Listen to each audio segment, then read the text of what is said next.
This is our agenda. I apologize I didn't make physical copies. I just thought it was best to just show it up on the screen. So I'm going to call the meeting to order, which I've just done. We're going to have a treasurer's report. We're going to have city staff updates. That was to begin at 7:10, but Franklinton, their area commission is also happening right now. It started at 6 o'clock. So the folks that we have listed up there, with the exception of Sergeant Brophy, who's here, we'll give updates later on once folks get here. They'll be here later on in the meeting. So we're going to move those down in the agenda. We'll go through all the committee reports that we have listed here. We do have a presentation from Wade Jordan. Mr. Jordan's here. Scheduled presentation, okay. Haven't heard from him. I think he's been communicating with Patrick. So we'll see if he comes tonight. We have an old business item for participation in the citywide area commission election ballot. We're going to talk about that. And then we've got some new business that's listed here to review the latest maps of the Council Residential Districting Commission. There's some liquor permits that the city is potentially objecting to. We're going to talk about that, specifically one, and then talk about the upcoming appointed seat that we have open. So I sent this out to everybody kind of in draft form. But any changes to the agenda? Mr. White, we take roll call. Ed? Here. Barnacle? Here. Bruno? Megan? Here. Kevlar? Here. Klein? Here. Josh Paxton? Here. Sean Maddox? Here. Josh Maddox? Here. Weaver? Yes. And Okay, thank you. We're going to go on to the treasurer's report on that. All right, there was no, as you can see, actually, the starting balance for $2,800. There was no income, no expenses this month. And so our ending balance is $2,800. Now, there are some checks out there. So you'll see those things. Okay. That's it. Any questions? Just a question. Did we get back kind of an approval for all the expense, all the receipts and all that stuff we sent in for the last program? I haven't heard anything, so I assume we're good. Okay. I mean, yeah, they gave us some money for this year, so they would have done that if we did. Okay, great.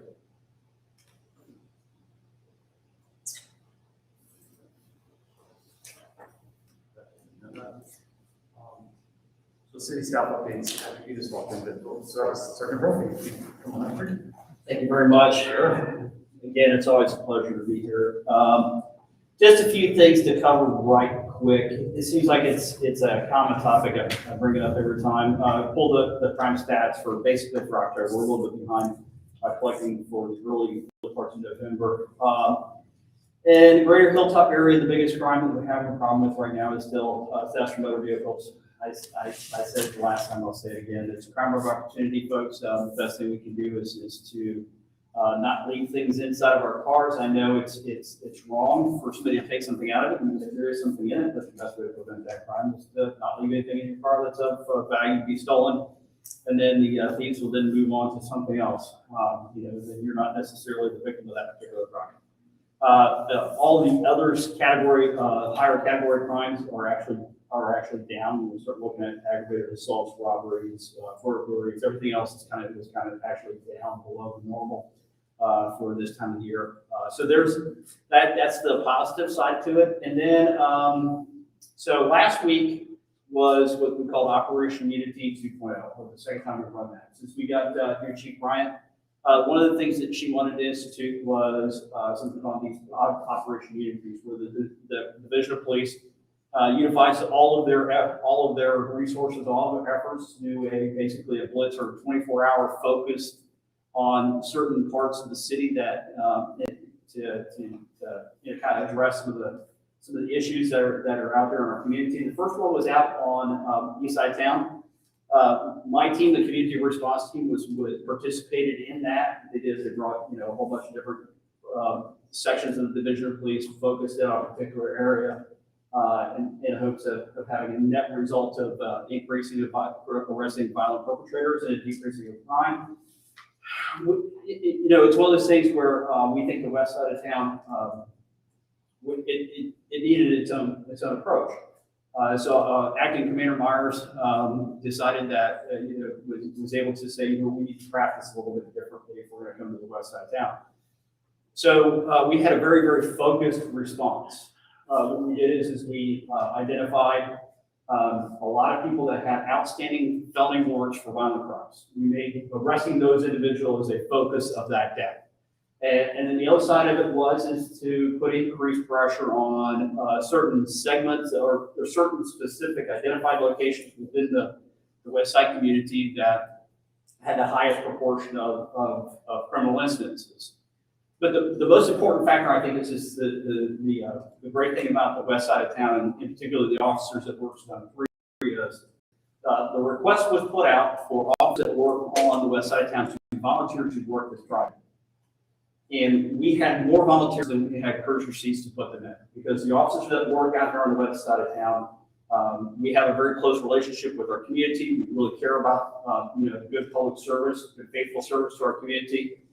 To the point where we had too many officers volunteering that actually work the west side of town, then we had cruiser seats to put them in. So when we had the cruisers and officers from the rest of the city came out and answered our dispatch calls for the day, while the officers that work on the west side of town went out and participated in the Operation Unity 2.0. Just a little caveat, just capture of what we did.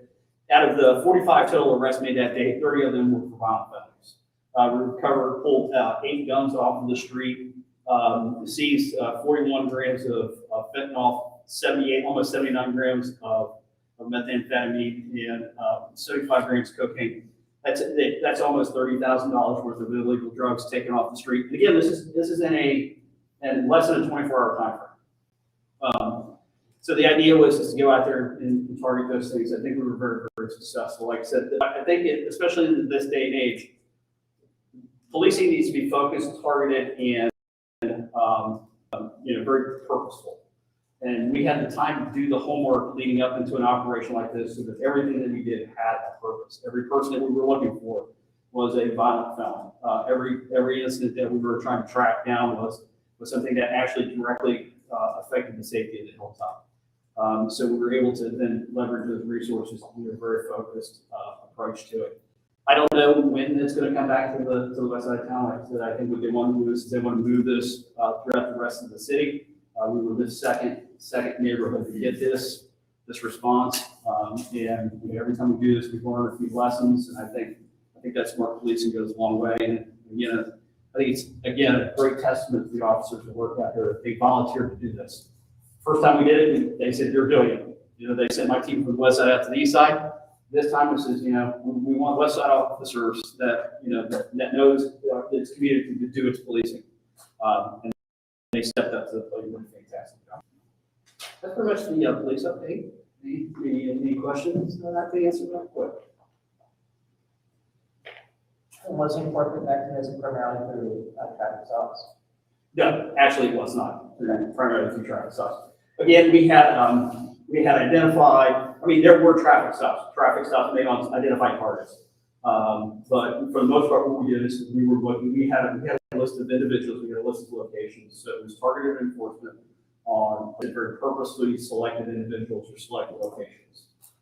Those days of just sweeping and hopefully you catch fish, I think we're over, and that's okay. So just we have to do a little bit more homework before we do our job. There's the traffic stop is still a very effective law enforcement tool, but it has to be purposeful and direct. Yeah, no, I really like the high rate of felony arrests that were made. Yes. And so that means outstanding warrants being served is great. So good for doing that without using traffic stops as their primary tool. Right. Very good. Mm-hmm. Right. Thank you. Okay. Any questions? Any questions from the community? Absolutely. Thank you for your time. Thank you very much. I had an additional person, Dana Dorsey, this meeting. Hi, Dana. How are you? Dana is the project manager for the Envision Hilltop and the One Linden plan, right? So I just put her on the agenda, and I'd like to encourage us to keep her on the agenda during this section of the meeting for city staff updates. So, yeah.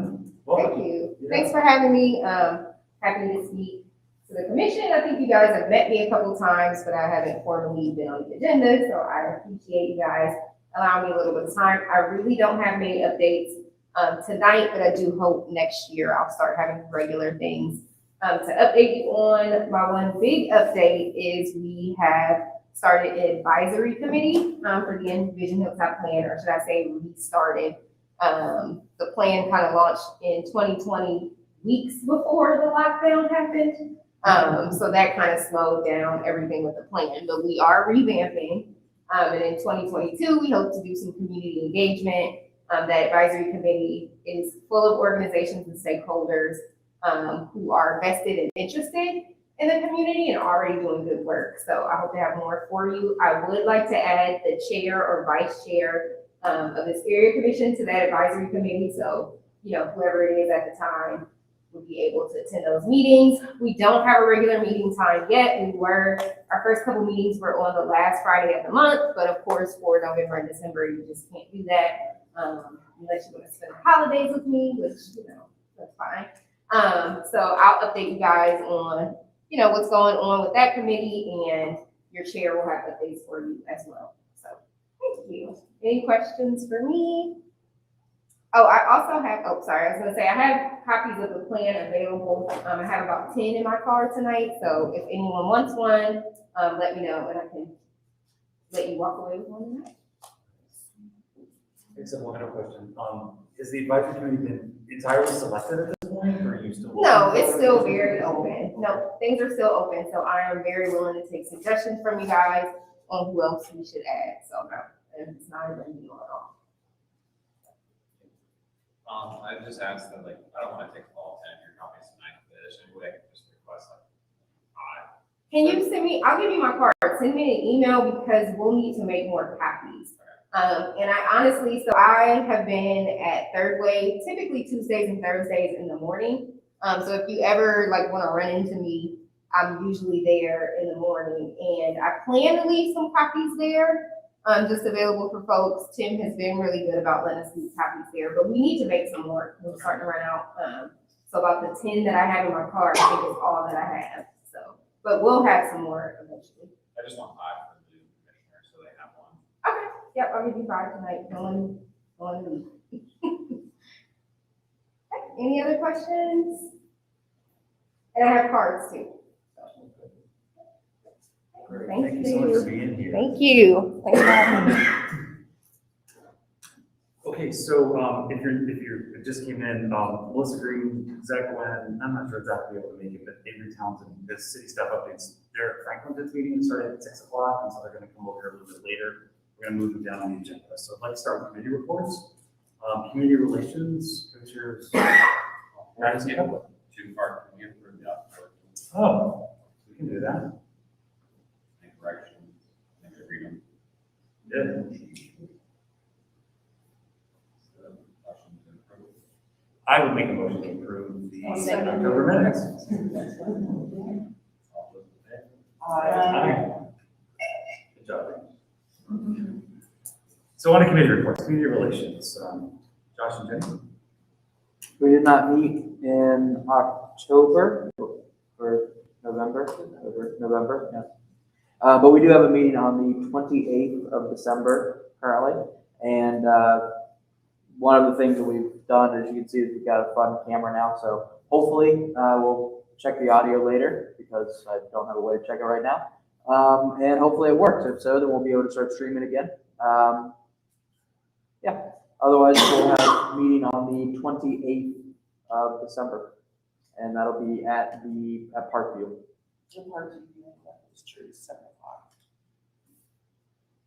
And the exciting thing is, if this works, we'll be able to stream both to Facebook and YouTube simultaneously. Currently streaming to Facebook and YouTube. I've got 3 people on Facebook and none on YouTube.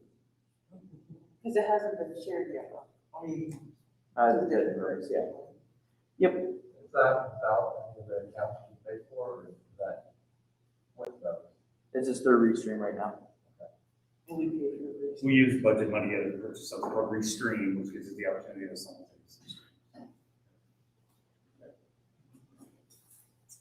Any other questions? Okay, we have any government legislation, so Jenny? So we met last night, at, Design Refinery. And the primary topic of discussion was, nominations for the appointed seat for the coming, commission year. And just to clarify the nomination process, we decided that, the deadline for lobbying a commissioner to nominate you, because any hopefuls for the commission appointed seat need to be nominated by a current seated, Greater Hilltop Area Commissioner. The deadline for contacting a commissioner about asking them to nominate you is going to be November 16th. And then after that is all done, we will be asking for bios for all of the potential candidates for the nomination by November 20th.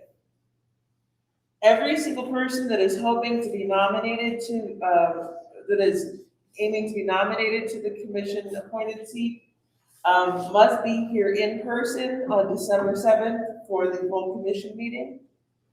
And be expected to give a brief introductory speech before the commission and the audience. So anybody interested in being nominated for the appointed seat, they can contact any commissioner to be their nominating person. So it doesn't have to be just layout or me. Are we gonna discuss the citywide election thing, or do we wait till exactly? I just put it on, this old business Okay. later on.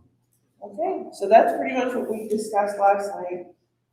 Oh, and I didn't come prepared with the next meeting date, but December 13th. December 13th, thank you, Josh. Saving me. December 13th is our next meeting date for government and legislation. And it will be at Design Refinery at 7 o'clock.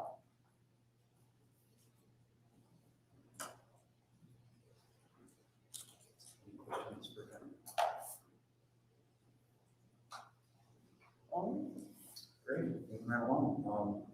Human Services and Education, our committee, James is here to represent. Yeah, so we met, last month, it was just me and Kevin. We talked briefly, just kind of talking about the community, and, I went home and finished, filling out our school report for Hilltop. We have like a 20 or so. I made an Excel spreadsheet of all the schools in the Hilltop and their current grade. And I think right now, out of all 27 schools, the Hilltop is sitting at like an F to D grading when it comes to higher education. That's all the schools across the board in the Hilltop. We're also going to be meeting in December to draft a letter to send to City of Columbus schools about the school in Wedgewood that needs something done with, either it needs demolished or it needs refitted into something that fits the community. Our next meeting date will be, hold up real quick. It's gonna be December 15th. We're gonna be meeting at the library at 5:30. If anybody wants to come and join us, I will be there. Anybody have any questions? Is that spreadsheet going to be made available to be, are you going to post that on our website? Yeah, I can. I can share it to anybody who wants it. It's all accessible information that you can find out there on the Ohio's website. It's got links to everything I found too, so it's not just me making things up. I would suggest that you post that. On our website, there's spots for documents for each one of our committees, either agendas, meeting minutes, documents that we post on our website is available. So just suggesting that you look at it. Questions? Thank you, Jenny. I'm the chair of the Liquor Permit Review Committee, and we did meet. We met on October 25th at 6 o'clock at the library. And Josh, while I'm getting ready to pull this up, it would be nice if we could figure out when our next meeting is, because I'm not prepared with that either. So, but we did meet, and if you've not heard this before, the committee has been reviewing the liquor permits that have been granted, newly applied for, transferred within the greater Hilltop. So we identified that there was some new permits that were issued. One that was somewhat of a surprise was at the Family Dollar store that's at 2383 West Broad Street. Their liquor permit, beer, wine, and for Sunday sales had been pending for a while. And it's been issued as of October 12th. So I have not been in there to see if they're cool their stock at this point, but they've been issued a permit for beer, wine, and for Sunday sales. And then the M&S carryout looks like they've just transferred. You know, oftentimes there's ownership transfers that happen. So their permit, they had one, and C1 means beer, C2 in this column, class means wine, and then Sunday sales is D6. So they've just transferred. It's not a new permit, it's just a transfer. As part of new business, since we had this meeting, there's some items later on. The city of Columbus, we've been asking about, and last month, Zach Gwen got up and said that there was potentially going to be 2 objections to permit renewal. In Franklin County, every liquor permit has to be renewed every February. Across the state, 88 counties, so many counties get renewed every month. In February, it's Franklin County. So are there any objections? I'm getting into new business a bit, but the city wants to object to 10 permits. We're going to talk about 4 of them. They're on the very later on the agenda. One specifically, Zach had last said that it was going to be the Marathon Station at Broad and Hague, and potentially the Spotlight Lounge on East Mount Street. But we'll talk about what's actually been brought forward as potential objections to permit renewal. So, anything else to add? Another committee? Don't currently have a November or December meeting. We don't have a December one. There's one January 24th. That's right. We are not going to hold a meeting in December. We'll meet again in January. That's the next scheduled meeting, January 24th, 6 p.m. at the Hilltop Library. Okay. Any questions? Great. Thank you.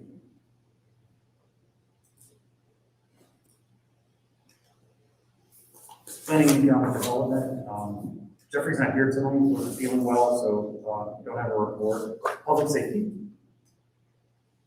So we did not have a meeting because it was Trick and Treat Day, that day of our meeting. But we have some updates on, one is that the recycling campaign that we talked about last month has been launched.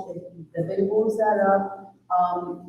Mr. Manners, myself, and Ms. Weaver, along with Lisa Boggs. We were picture photographed, and then there are a couple of billboards that are already up about recycling.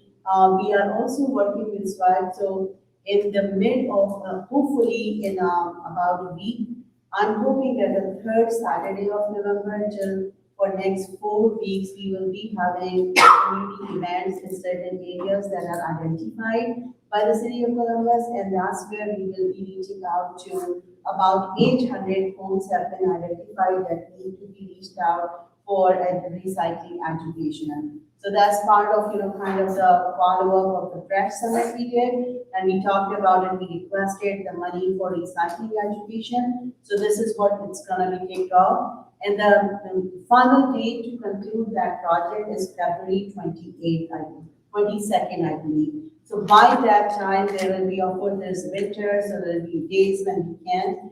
But my plan is that every weekend, we will have a community event in which all of you will be invited, whoever can join, in which we will have 10 people who we are hiring for that campaign, and there will be a manager. So in addition to those paid workers, everybody else can, as leaders and community stakeholders, we can join hands with them. So that I feel okay about that. We will be not meeting in November because again is Thanksgiving weekend, and the next month, December, will be the same. But it not having the proper meeting, formal meeting for the committee, we will still be working on the issues, and we will have several events in which any of you can participate. So hopefully I'll be able to announce that calendar sometimes, this week or early next week.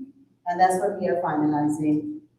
I was also able to attend the Envision Hilltop Advisory Committee meeting that Dana had last couple of weeks ago, I believe. So that meeting, several stakeholders were there. We talked about, I especially brought up the issue of public safety and gangs and drugs while we are talking about the property values and everything. So that became kind of center. And then I went into the public testing. I testified in the capital estate budget hearing of the Columbus City Council, where I again brought the same issue that it's been 6 years, and especially from 2017 till now, where nobody has invested from the city side or the state side has invested any capital dollar to really resolve the issue of providing proper facilities in the Bedford neighborhood from between the Georgesville Road to Wilson Road. So that, and then Columbus Dispatch has taken my testimony and they have published that also just last Sunday as a column, guest column. So that has been brought. I've been contacted by other city council members, and it's like, basically our point is that we are looking at to Envision Hilltop, to all kind of investment that we are talking about, but these, whatever I'm sorry, I'm very tired, so I'm losing my thought process, but whatever we are investing in fixing the roads and sidewalks and everything that we really, really want, at the same time, if we don't address the issue of violence and gangs and we don't invest into our children, the public safety cannot be guaranteed and the property values cannot go up unless we do it. So that's what we are working on. Last thing is not really public safety report, but I do want to bring it up because it's really relevant. Our banquet, my project USA banquet, was last Sunday, and we recognized by rewarding, by giving an award to Commander Scott Hyland for his role in the Hilltop area. We had, unfortunately, Commander Hyland is going through cancer treatment right now. He was not able to attend. He has gone public about his health situation. But Hilltop Tigers was provided with jerseys from FOP, which had Highland's name on it, and our children were playing with that, and police commanders came. Many police officers came and supported them in the field, and 2 of the teams actually won the championships in Ohio Champions Cup. And so Commander was very much uplifted, and we are now working with Commander, what is his name? Tim Myers. He is helping with us, the acting governor. So all of this work has been done, and we are pushing on more safety and a peaceful neighborhood in this Bedford area. One concern that is not directly to us but is relevant is that South Park situation is going really, really worse right now. The crime rate is very high. Why it is relevant to us? Because South Park community and Bedford communities are, by technically they are the same tribe, they're same people, they're very much, mingle with each other. So that impacts our children also. Last time when one kid was murdered in Bedford, the other kid was murdered in South Park, and they were kind of close to each other. So these are the things that we are working on right now. I'm working on right now from public safety point of view.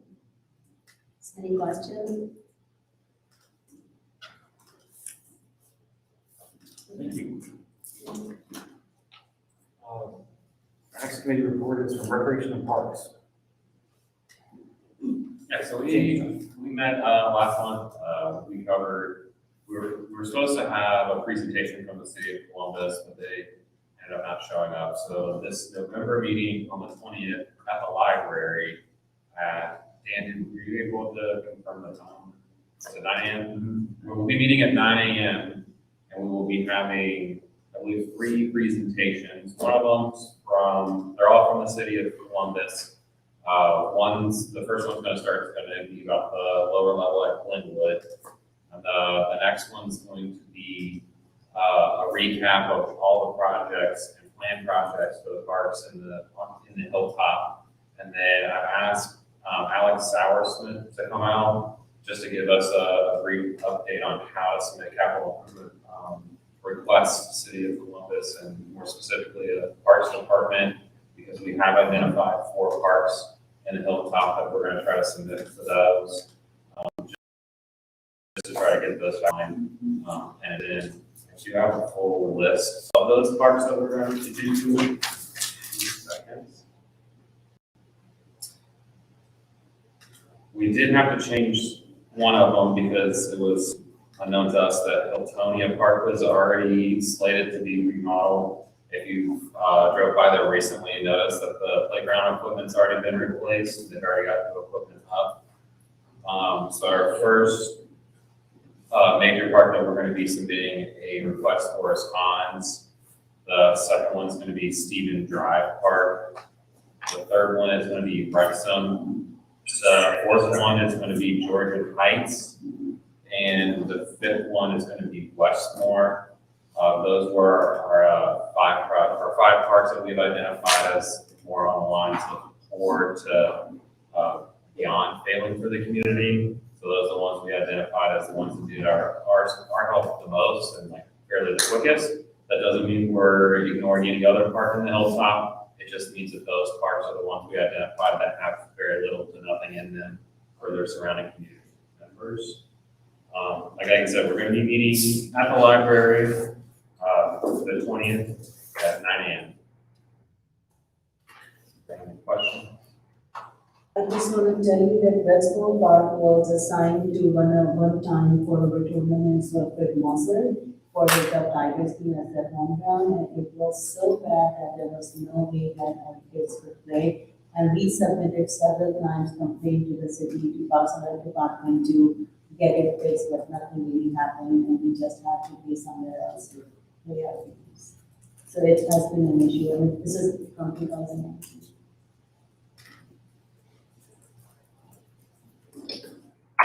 Any other questions for preparation? Okay, great. Thank you. Zoning committee, Patrick. One applicant did not show up last month. The other application was tabled after hearing about it.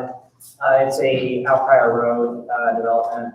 The number is 3055 Alkire Road, Z21-84.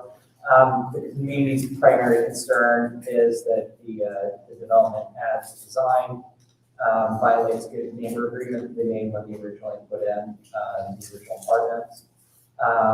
There may be some other community concerns about it as well, or rather there are other community concerns as well, but that is a large sticking point.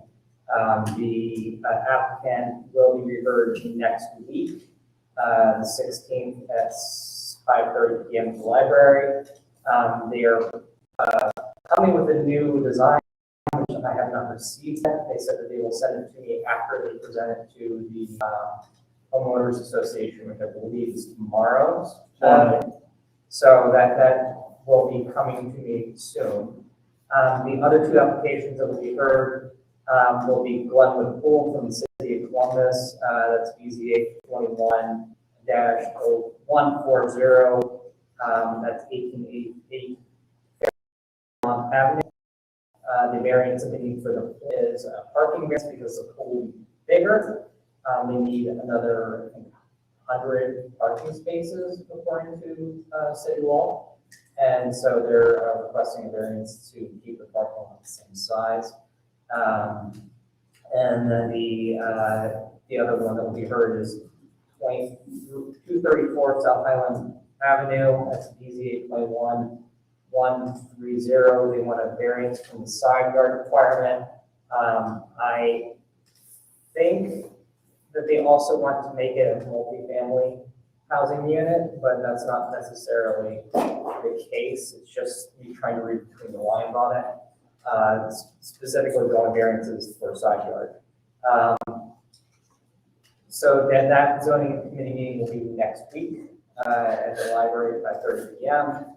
And for December zoning, I already have 2 more applicants. Because it is scheduled the week of Christmas, I'm asking you to reschedule December 14th instead, so a week earlier, second Tuesday, the 3rd, 5:30 p.m. at the library, pending the library having that information.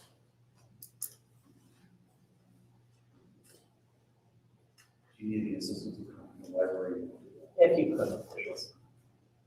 You can have a backup at Hilltop Youth Empowerment Center. How many people do you expect? Depending on whether or not Alpine Road gets tabled again, if that gets tabled again, and they haven't come that day, I would expect from, up to 25 people That's total. not a problem. Okay, great. Yeah, and it's always open. So you can just, we don't have any booking right now. So it's open, and if you confirm it, you can have 30, 40 people with no problem. Oh, that'd be awesome. Yeah. Okay, so it'll be either the library or the, Yeah. great. Just confirm. Thank you. And that's my birthday, so I won't be there. You won't be there? Oh, since you won't be there, I'll try to. Oh, no, Otherwise, either one. But no, you're more than welcome. Any committee can have meetings there. Thank you, sir, for that would be great. Otherwise, there's no applicants that got advanced housing, so that's it. Thank you. Question? There will be a meeting in November. Yes, it's that. Got the other ones, which are. November 16th, 5:30. Okay, so like I said, we were gonna shuffle the agenda around a bit, so we're gonna go back to city staff updates. Melissa Green is here, if that's okay, Melissa, is that time for you to talk to us? Come on up here. Yeah, thank you so much. Okay, I'm sorry, pulling double duty today. If y'all can start pass these around. And then if these are here, you can put the whole thing. Okay, so it's really crazy that it's November right now, but I'm excited to be able to provide you guys with some information and update about our second annual Songs on Sullivan event, which we are doing this year on Friday, December 17th. Oh Lordy. Oh, yay. How is this working? Thank you. That is awkward.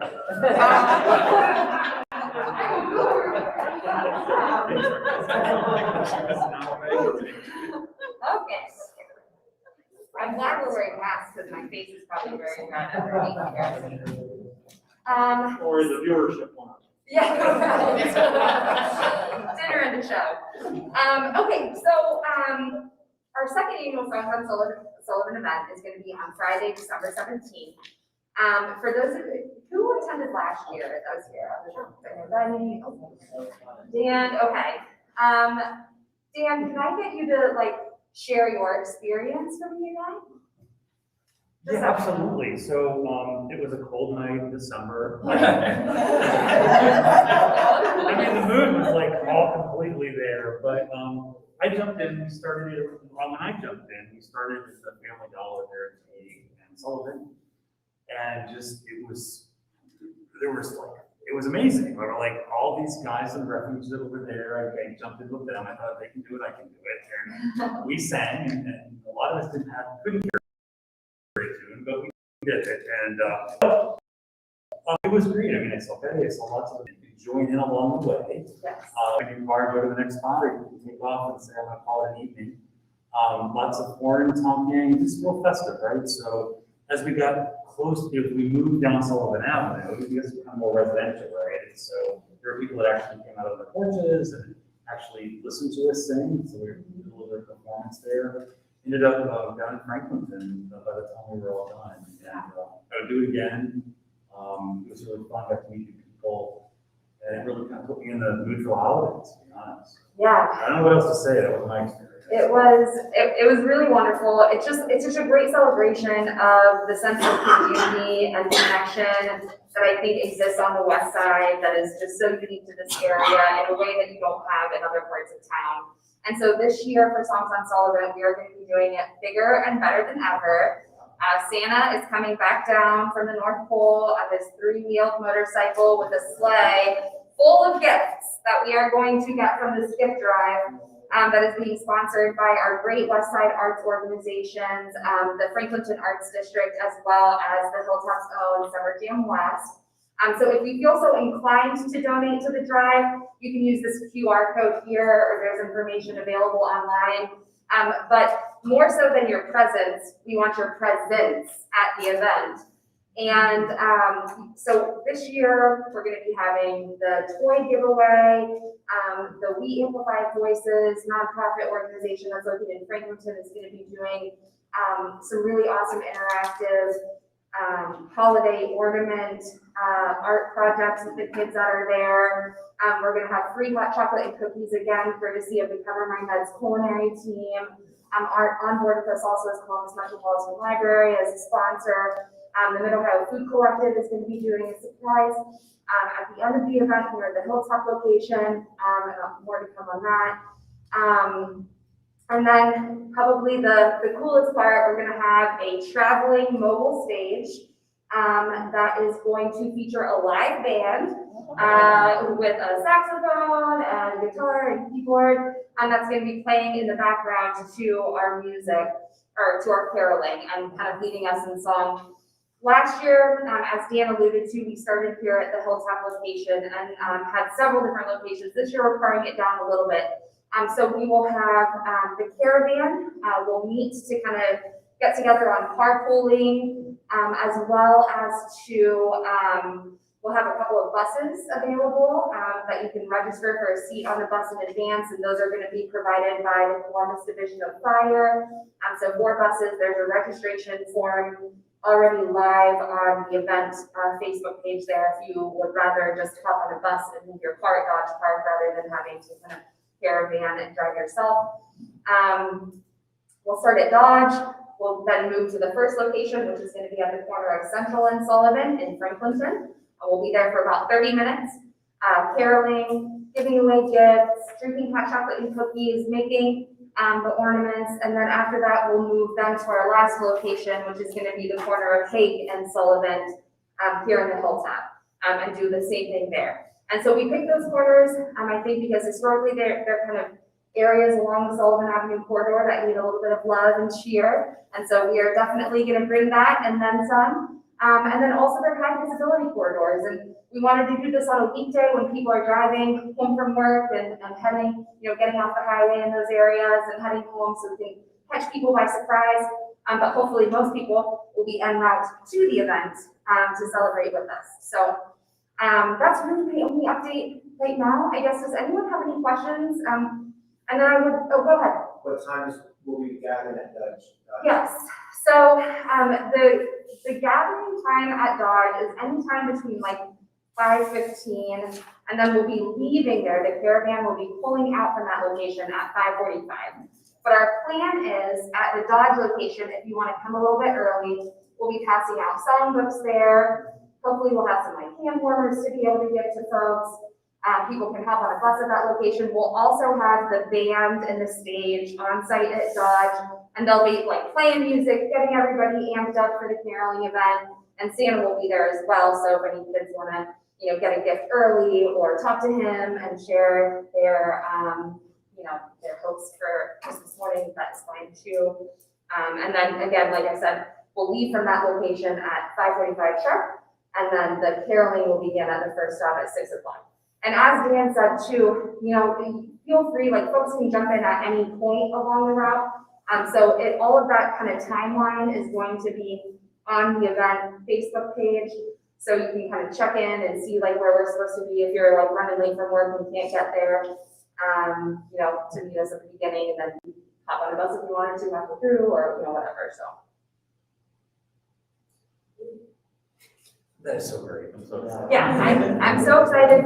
And again, so we're really excited for the partnership with the Framingham Arts District and Summer Jam West for the toy drive.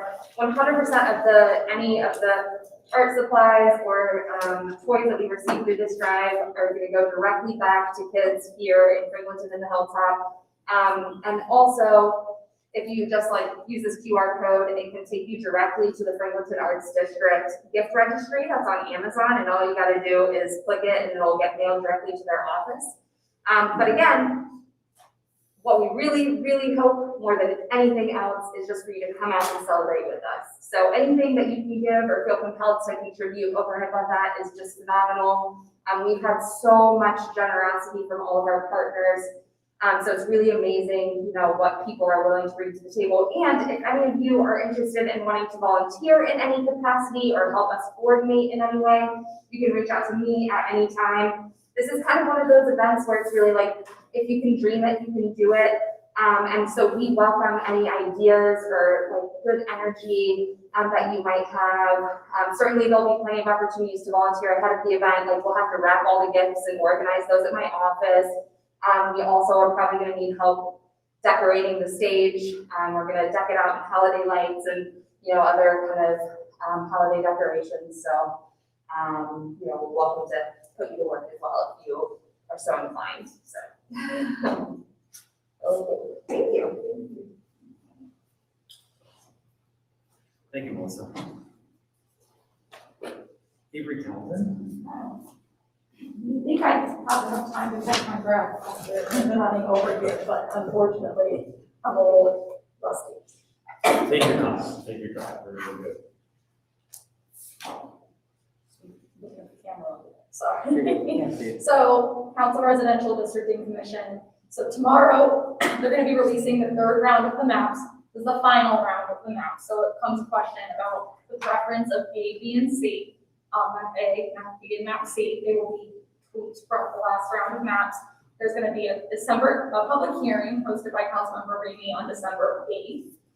And then we're aiming for passage still on December 13th. There's going to be 2 snack and learns, actually, if you still have questions about the CRDC process and the maps. So there's going to be one on Wednesday, November 17th. Doors open at 5:30. There's going to be a 6 to 7 p.m. presentation and discussion at Marion Franklin Rec Center. And on Saturday, November 20th, there's going to be one from 10:30 to 11:30. Doors open at 10 at COSI. So if anybody is interested in that, again, that won't be necessarily an opportunity to tweak the maps. The ones coming out tomorrow, the lines are kind of set. It'll be more learning about the process and also what map A, B, or C you prefer.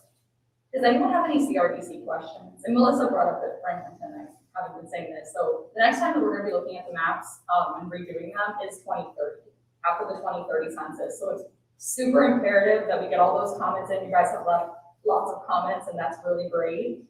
So hopefully we can kind of, I feel like I've been talking about it for so long. I'm ready to take it off my list. Oh my God. Does anyone have any questions right now with CRDC? Okay, so we are kind of an annual hearing season as well. We have a lot of hearings in October and November that we have annually from departments where they present budgets and their plans for the year. So last week we had the tax increment finance plan presented from the Department of Development. Today at 4, we had the 2022 annual action plan budget presentation that was hosted by Councilmember Liz Brown as the finance chair. That consisted of the 2022 budget's report of the HUD grants, so which includes community development block grant dollars. So you can go back and watch that as well for information on that. I also wanted to share, because I got lots of touch screens that I'm looking at here, that Councilmember Faber and Council President Harden introduced Pathways to Purpose, Casey Goodson Jr.'s commercial driver's license training program. So we're going to be funding that in the next few weeks as well. It's $200,000 to cover tuition with the partner Roads to Work for your commercial driver's license to support the community. So we're excited about that as well. I can't say too much right now, but I encourage you to keep an eye on the Facebooks and the news and the YouTube lives tomorrow, 10:30. We're going to have a press conference where Council President Harden will be introducing a really, really exciting, really, really big education initiative. But out of respect to the multiple partners in the project. Can't say anything right now, tomorrow, 10:30, just keep your eye on that, and I'll be able to answer any questions about that after that press conference. So I also wanted to thank Jenny and James for testifying at the capital budget hearings. They did a fantastic job, and yes, Jenny, we could hear you. We could hear you as clear as day. I'm trying to hear over myself, that was the sound echoes. Yeah. It just echoes in the. I just felt like, I hope I made remote sense. Oh, yeah, absolutely. They're so clear. It was great. Some of the highlights for Hilltop, something that came directly out of the bus tours that we did is a big run lighting project. So we're gonna be doing a massive lighting project for Big Run Park over the next few years, which came directly out of the bus tour. So thank you for that. There's also gonna be Glenwood Park recreation, for recreation parks or park improvements at Glenwood Park for their natural resource area.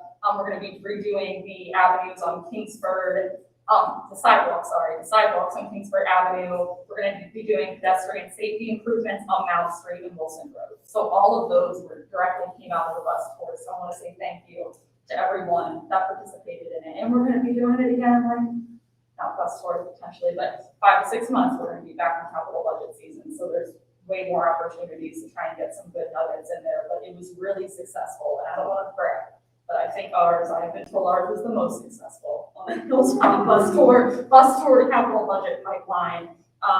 But I also have more information from the departments. I sent them to James and Jenny and Dan ahead of their potential testifying. I can send you the background information that we got from the departments from the bus tour as well about all the stops that we need for some context, especially going into the next 6 months where we do it all over. Does anyone have any questions? Thank you so much. No, that's great. Thank you.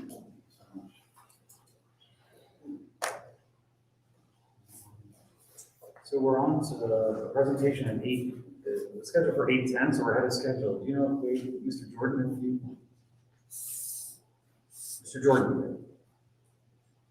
No, I guess Mr. Jordan of WJ3 Properties wanted to talk about some development plans for the vacant lot at 393 Belvedere, and so we invited him to come to speak and just give him some ideas. It isn't actually a formal zoning request or anything like that, just talk about some development ideas, get some feedback, so, doesn't look like he's here. Yep. Anything else to add about that? No, I mean, the history on that one is, he trying to build property on a vacant lot, and I think it might be land bank property. The new single family houses they want to put in, they apparently the city says that they needs a letter of recommendation from the area commission or something to that effect. And so he's seeking that. I didn't have time to put him on the zoning committee because I already pulled. I anticipate to take up the entire agenda with the 3 applicants that are already scheduled. So I asked if we could place on this agenda and it's not here. Yep. Great. So under old business, at the Government and Legislation Committee held last night, this item was brought up. Our participation in the citywide area commission election pilot that Melissa Green has been working on and brought to us and talked to us about. And so we can certainly discuss this. If anybody needs any update, I'm sure that Melissa can help us with that. But if we were asked, as other area commissions were, to participate next year in a pilot, which would potentially, the result, Melissa, correct me if I'm wrong, potentially the result would be that would the city want to move to a single election day for all area commissions and all the reasons that, that could stack up to potentially do that, right? So, would you add anything else, Melissa? Well, so what I would say is next year we are doing the pilot project for the citywide area commission election. At this point in time, we haven't had any conversations or discussions about, what the future might look like as far as requiring commissions to go that direction. We really don't like to do that, and I'm hopeful that, we'll see, you know, the results will speak for themselves as far as the efficacy of it, and then that will, you know, bring additional commissions to the table. One thing that I did want to share though, Dan, and I know no one was on our last call from the Hilltop Area Commission, but one recommendation that you provided at our first round of kind of public information sessions was that we form a committee where we can kind of share best practices across commissions, and that is something that we are moving forward with. I thought that was a great recommendation, great insight, and then I also am hopeful that we can use that committee of commissioners to evaluate the outcomes from the pilot project as well. And so that way we can make changes as we move forward in future years. And that really kind of is the spirit with which we are approaching this process. So I know a lot of times in government decisions get made and then they're just set in stone until the end of time. And so one thing that I'm really grateful that we have been given the green light for is to use this as a really great learning experience to kind of set the benchmark for how we could do a citywide election. And then be able to make changes for future years based on what we find out through doing it this way. But we're really hopeful that providing a little bit more structure as far as the dates of the area commission elections is going to really increase equity, give additional people in the community the opportunity to be able to participate in the area commission process. It's also going to really simplify on the back end for our chairs and our election chairs. You know, all of the details by adding that recurrent schedule every single year. So hopefully it'll be something that will kind of speak for itself, I think. But the key thing here that we're trying to really accomplish is, you know, in order to participate, is just adopting the day. So basically we've tried to build in, we heard really loud and clear when we were going through the process of evaluating the proposed changes in Columbus City Charter 3109, that people still wanted to maintain, you know, kind of the individual characteristics of their elections. And there's different commissions across the city that do really phenomenal things. I think the Hilltop Area Commission does one of the things that you guys excel at compared to other places is the marketing of your candidates. You know, that's something new that you just started incorporating the last couple of years. And I think it's really added a lot of value to the elections that you do here. Places like Clintonville, they have early voting days and mail-in voting ballot options, and that's something I think that they will continue doing even if they adopt a citywide election day. They might want to have additional days during the month of August that folks can come and early vote. They might want to continue doing their mail-in ballot options for folks. So anything above and beyond just that minimum standard of having the day on that last day of August, you know, area commissions have the flexibility to be able to do that. And then the benefit of doing it is then it allows us the opportunity to engage in a citywide marketing campaign where we're not just advertising the logistics of the elections themselves, but we're also really highlighting the work that area commissions do. It is probably not surprising to you, but we hear all the time from folks in the community that they've never heard of an area commission. They don't understand what they do. And so, you know, we see this as a really unique opportunity, not just this first year for the pilot project, but hopefully annually to then be able to engage in a citywide marketing effort, working with our media partners to really get the information about area commissions out there so that you guys can be used as a valuable resource that you are for residents in the community to get connected. So as you know, we have yet to vote as a body about this. And government legislation, I think a month or two ago, we didn't meet in October, we talked about it in September. We discussed this, and we have qualms about doing this, and I want to make it very plainly clear that this is in no way like a dig at you or like the current administration or anything. But I think it's important to understand that the Hilltop in particular has a big history when it comes to the city administration meddling in our elections. The commission is kind of like this only thread of, you know, power seems like a really strong word, but like our most coordinated group of advocates, right? And, I'm really nervous about this. And I expressed this in September at our meeting. It has nothing to do, like, you're glorious, Avery's awesome, the council members that we drove on the bus with are awesome. But we have experiences with our mayor, not our current mayor, a previous mayor, meddling in our elections. And the thing is, the area commissions are only grassroots organized, grassroots level advocacy group for the Hilltop. And it has what little power we've got. We need to be kind of clear about our boundaries. And with this election, although this is not at all the way that you or anybody intended to set it up as, I feel that this sets us up for, in future generations of the city's administration, this makes us vulnerable to having outside interests trying to put their people on our commission. For example, a few years ago, during the previous mayoral administration, the mayor endorsed a slate of candidates, like sent out letters on their behalf to everybody on the Hilltop, and then showed up at the bean dinner and within earshot of our polling location, endorsed them. And then everybody else who wasn't on that slate ended up not being elected. Like, it wasn't fair. These were his hand-picked people that he liked, right? We can't have that. There would be nothing, if we made a citywide date, there would be nothing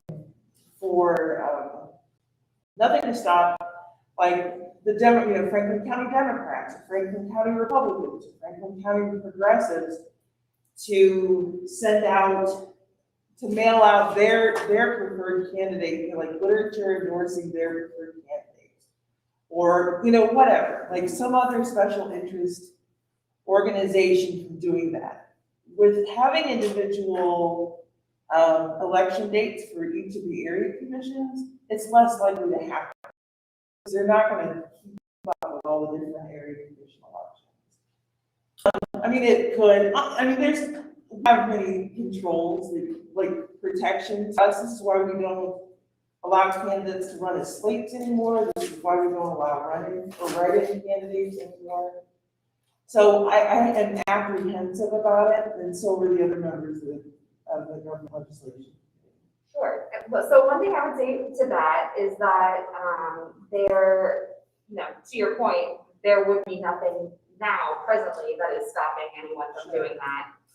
The whole rationale behind, there's many reasons why we're doing this, but increasing participation in this process is part of the reason why we are doing this. We've got commissions across the city that have too few members, they don't have a quorum. And that's not an issue that has been something ongoing in the Hilltop for several years, but there was a point in time, where the growth of this commission was stagnant. And so during that period of time, you actually reduced the size of your commission.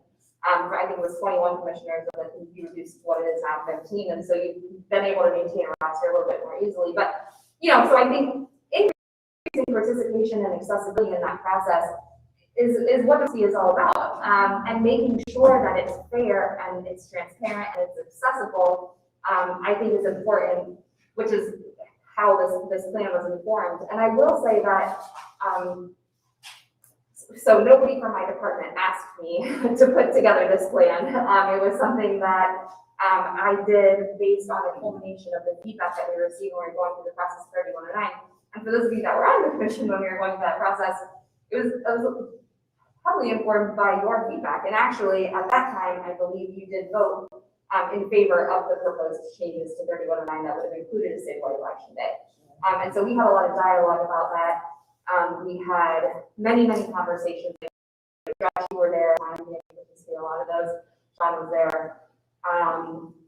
And so I hope, certainly if there are reservations that the commission has, we're by no means trying to coerce.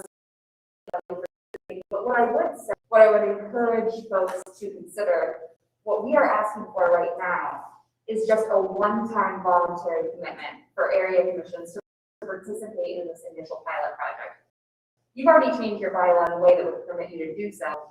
And then if the following year you feel like this is want to continue, you are not obligated in any way or form to then do the city election again. You could pull out at any time.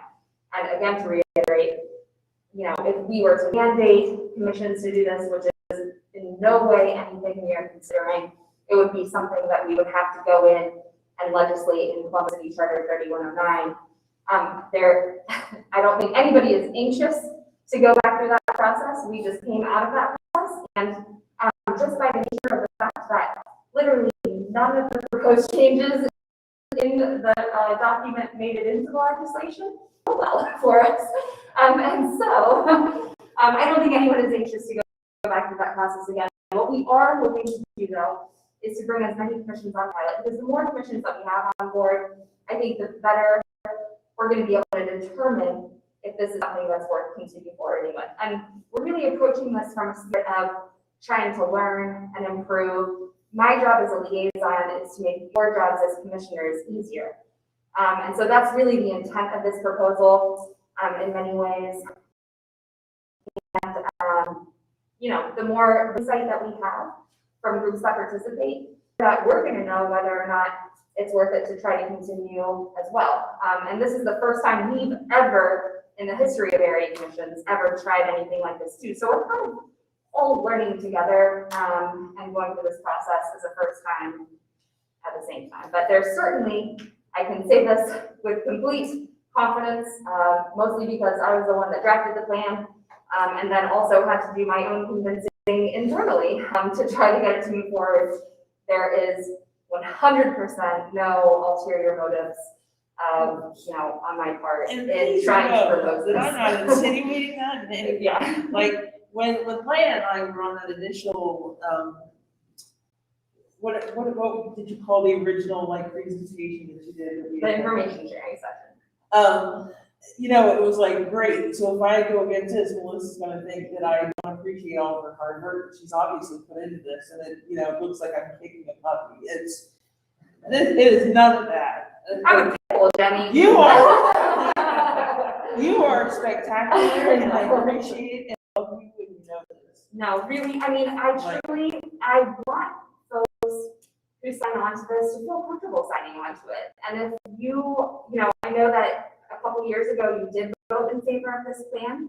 If the commission of 2021 has trepidation about it, then by no means should you feel compelled, you know, just because it's me, it's not going to hurt my feelings. But what I would ask is that if you do not participate in the actual election itself, I would really value participation in that committee from, you know, especially Dan, since I know it was your idea, Jenny or Leah, since you chair the elections committee, because I actually think that outside perspective from groups that don't participate will be equally as valuable as the ones that do. So we would welcome your participation in that way too.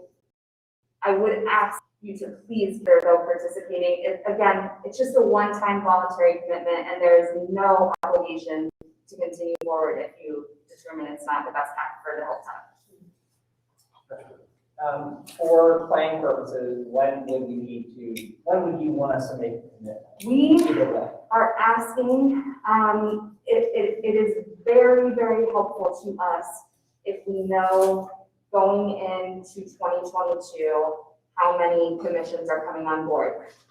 That being said, the Hilltop has already made changes to your bylaws that would permit you, so that's probably the biggest concern I have with most commissions coming on board later.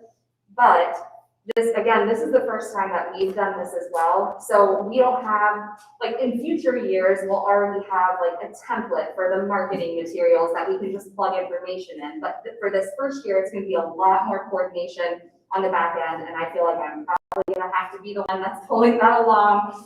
And so I don't want, you know, something to happen where we've got a lot of commissions coming on board right at the end, and then we can't get marketing materials up and running. I want to maintain confidence from you guys by keeping our promises to you as far as these are the benefits of you signing on. And the big thing with that, I think, is the marketing support. And so as much time as we can have to be able to prepare.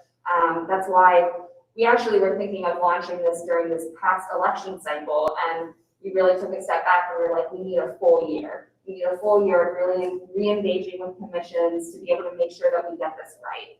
So.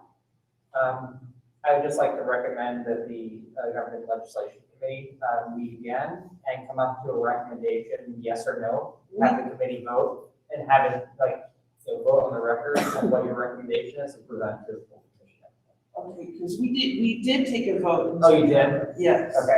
And your vote was yes. Our vote was to sit out this year and see how it goes, and to see how, and then participate the following year if everything goes to plan and we don't see any shenanigans that, from the outside that, but we had voted to sit out this year. Okay, so you've already made that recommendation, so that I don't think there's any point to ask you to do that. So should we just then take a vote or debate and vote? We get just a couple of questions going on. Thank you for asking about the date, but when do we need to potentially have a commitment to participate? We can participate as a committee, if we decide not to participate in the citywide election pilot, right? Yes. It'd still be part of the committee of commissioners that would be Yes. looking at how that went and giving recommendations. Yes, I would ask that you please would. And then have other commissions sign on at this point. Are you able to say? So all of the side commissions have signed on, including Far West and West Iota. And I would say probably we have about half who have committed. And then, I don't have the list right in front of me, but then probably of the 21 commissions, we've got probably half participation as yeses, and then a handful of maybe 5 or so that are still kind of considering, that are kind of leaning towards yes. And so far, I don't think we've received any no's. So I don't know if more will be coming in, but. And then my final question is, do you recall the vote of the committee, how that was unanimous? Was it? It was unanimous, we all decided, if I'm not mistaken, Betty, you were there, right? And It was a, not necessarily a no, but not yet. right. Let's sit this out and figure it out. Because as much as it would be awesome to have thousands of people turn out for our election, we are, compared to other area commissions, we actually do really well. Mm-hmm. And so, and we're consistently trying to improve it with every year. So the folks who need it the most are the ones that get zero turnout and don't have as much luck as we do. Mm-hmm. So we would like to kind of sit back and watch it from afar first, and then maybe participate next year. So then my final question is there any information that was presented tonight in summary or this presentation that would be new to what you guys had when you voted and made the decision? Not the decision, but the way the committee. Well, we just discussed it, and we, by that point, Leah and I had watched, and I forget who else was at the meeting, had watched the information session. But around this time, my friend who was the chair of the North Linden Area Commission, had called me like a few weeks before, and they just had 3 of their members removed from their commission, supposedly over paperwork. And so, and now there are these city involved people, like former or current Columbus City School Board people are on the commission, and they had to redo everything. So I can provide some clarity and happened with that, and I actually do believe that both North and South Linden waiting in the pilot project next year. Because it's a whole new commission. Yeah. So what happened with South Linden, and this is something I think the citywide election is going, or I'm sorry, North Linden. I think this is going to be really helpful on the back end for anyone who's had to deal with doing that paperwork. So a lot of times, especially if there are a lot of vacancies on your commission, as approaching and a commission, Sean, at this second time, where someone was expiring, but they forgot to submit a petition. You know, they knew they weren't gonna have, and there weren't that many interested candidates, and they didn't have a great way for advertising it, so there wasn't a lot of, you know, there was no cost there. And somebody's term had expired. And then they were not able to vote in a couple of meetings and had to go back through that reappointment process because they technically weren't seated commissioners. And this has happened to me before on different commissions as well, especially those appointed seats. It just happened on the Westland Area Commission this year, where we realized, oh, this appointed person who wasn't an elected position, we forgot to reappoint him, and technically this last meeting, he wasn't a commissioner, and, you know, now he can't vote in a couple meetings until we get this appointment process. And that happens. It happens across the city more often than you would think, and that's what happened in the North London area. So no one got removed from the commission by any reason other than the fact that their term had expired and they had to go through the reappointment process again. And so what we hope is that this annual recurrent schedule is going to clean up a lot of that confusion, because it's going to be the same time every year. There's going to be a big push about it across the city. It's going to really take the guesswork out of those appointments and elections processes. And then I think even we've started to see on the paperwork side, just in the changes that you've already made, changing the terms from January 1st to December 31st for administrative purposes. It just makes it so much easier on our chairs and our elections chairs. All these like arbitrary dates when people would expire. There's one commission whose election takes place on sometime between the second Saturday in August and the third Saturday in November, or you know, it just is all confusing, and the dates always vary and changes, and so like I can see where it's viewed like that from your angle, but from the community's angle, from the angle of, because I talked to two separate commissioners, not just my friend, but also one of the commissioners from that group, and it took on the appearance to them, because they could have been warned ahead of time about paperwork and about like what they were missing on that process. Administrative stuff, not everybody is as organized or lucky as we are to have as many organized people as we do. That could have been headed off in the past, but the way that they interpret it, the way that they take it, is that we're the community and you are overriding with the community. You know, you are overriding the community about our members. And now there are people from the city who never attended a commission meeting before, who are suddenly on the commission. Like, that's what I mean, you know what I mean? It's like I cannot speak to that, but what I can say is that it would be a pretty simple process to go ahead and get them reappointed. And you know, again, I'm not over the North London Area Commission, so I don't want to speak out of turn or misrepresent anything. But I think for those of you who have been involved in like the elections process and the term expirations, like Dan, I know you can speak to this. It gets really confusing, and it's easy for a chair or an election chair to miss something, miss paperwork. It used to happen so frequently in Franklinton that even before they adopted all of the proposed changes in 3109, they changed their bylaws. So if you forgot to turn in an election packet 2 times in a row, you would be ineligible to serve as a commissioner, because it just was so frequent, and people would always claim ignorance to it. And so again, I hope our intent here is to simplify the elections processes for you, to increase that equity, to give people more of an ability to participate in our elections process. And if you just think of it, I mean, we just had an election day last week.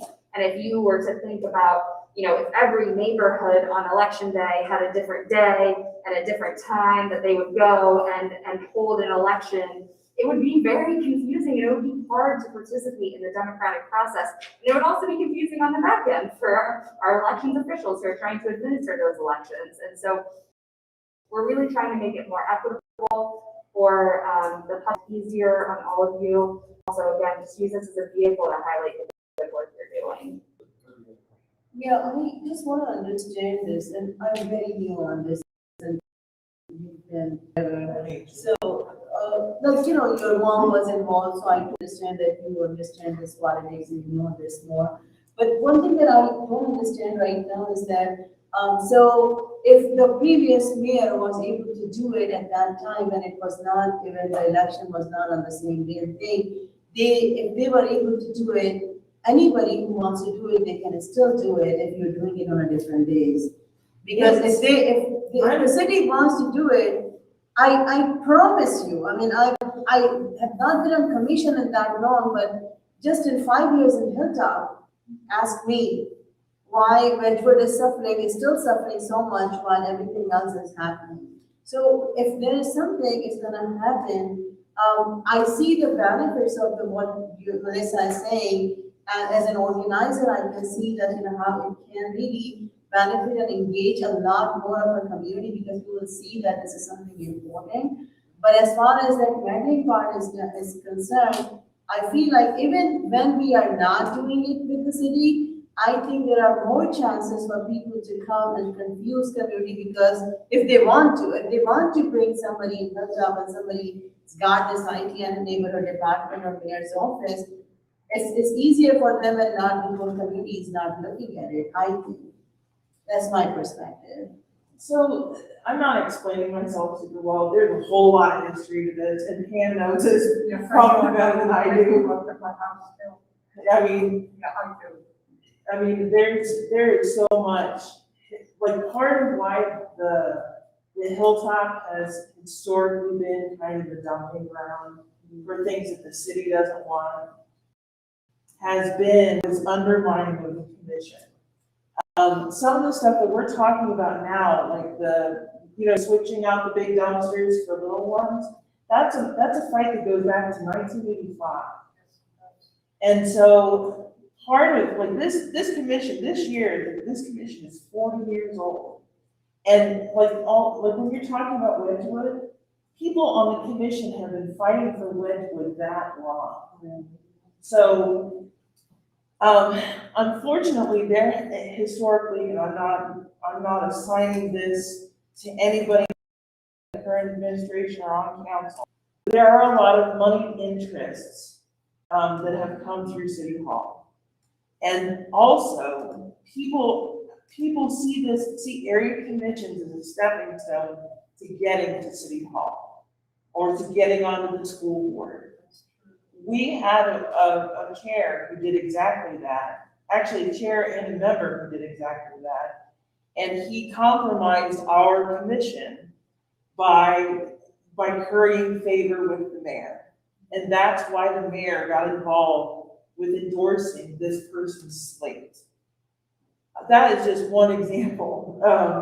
There were people that, like, after that happened, this chairperson, the reason we don't allow our write-in candidates anymore, he would completely skip the whole, like, petitions thing, and he would pick somebody to write as a run-in candidate.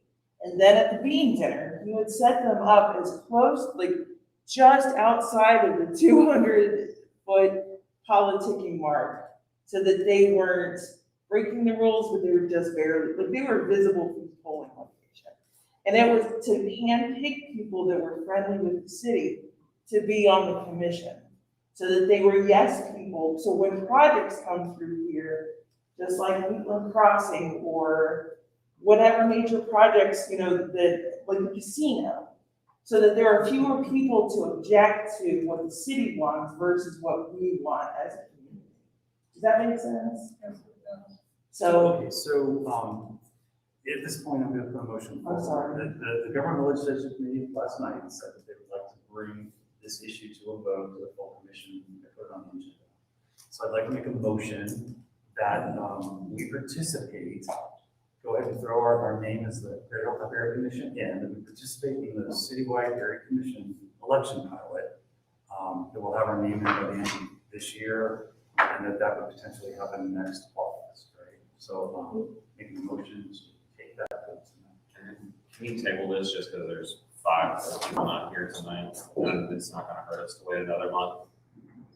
Either way, I just feel like there's 15 people, there are 10 of us here tonight. One of the, I was noticing certainly, it's certainly something we could table, if we're going to do that. Motion to table till December. I second. Any extensions? Your vote on the vote to table. Because I'm opposed, so I'm requesting it. I will call the roll to motion to table the voting of the citywide election date until December. Abed, Yes. Barnable, No. Fagan, No. Josh Maddox, Yeah. Sean Maddox, Yes. not here, not here. Weaver, No, sorry. That's what I thought. not here. I'm gonna also vote to table, not here, not here. Kepler, No. Klein, Yes. Axton. Yes. It is going to be a 6 to table, 3 not table, and 6 abstentions.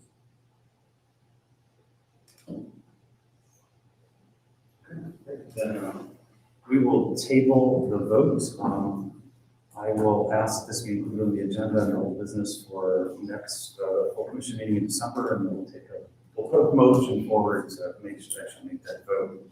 Encourage your fellow commissioners to attend, so we get them people here. Okay, so we're back. We're just about on time. So I did put on the agenda new business. Avery was able to talk about the council redistricting maps. I just wanted to show, if you're not familiar with those, this is two of what those redistricting maps look like, A, B, and C. I don't know if you can find them online right now. I think they've been kind of taken down because public comment time is over, right? So this is really hard to see on this wall, but of course it's blue, and map A is kind of the area that the Greater Hilltop mostly sits in. It's kind of a pink color here, and then back to blue and pink over here. So wanted to let folks know that we took a survey of commission members. We were all asked to publicly comment, so you could go to each one of these maps and add a public comment. Well, many of us did do that as commissioners. And then we also, James put together a survey for us to go and formally vote which map we would like to bring forward as a recommendation from the Greater Hilltop Area Commission. So I won't read everything, but this is the letter that was drafted on November 6th from our commission, that we reviewed the second round of those maps, and we would like to say that the majority of our commissioners agree that map A currently draws the best, it currently best reflects the wishes for a district map. We can certainly include copies of this letter in the minutes for this meeting. Map B is the second, with an exception there of the inclusion of East Franklinton, and so the rest of that letter, I'll let everybody take a look at. Map C is unacceptable. Sincerely, the Greater Hilltop Area Commission. So that was officially submitted as kind of public comment from our commission. Is there any questions about that? Or just let me show it.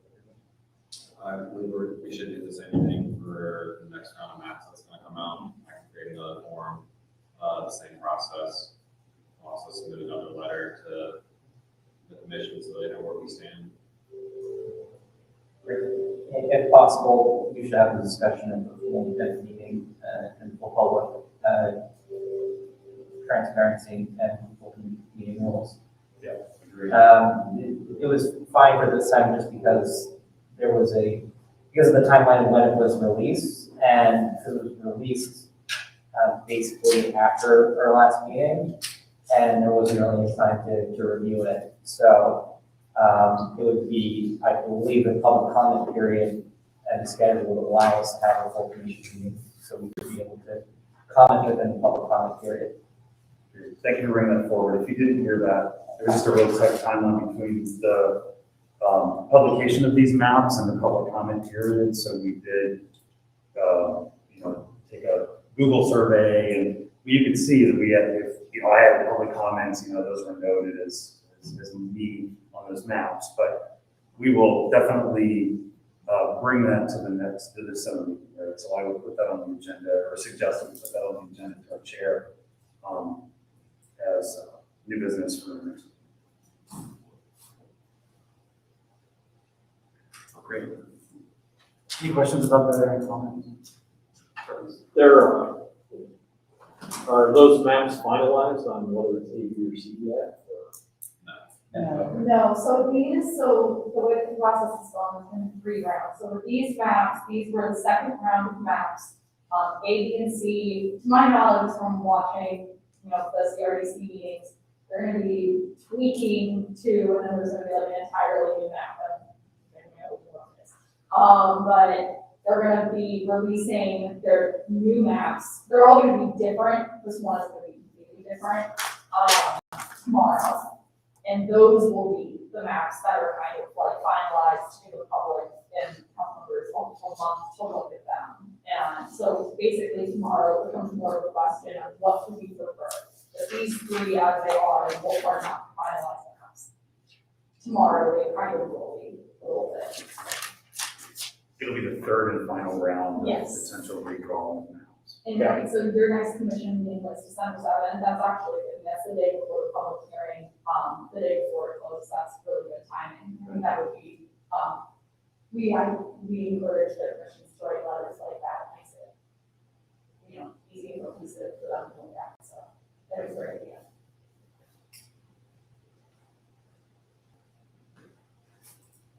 Any other questions or comments?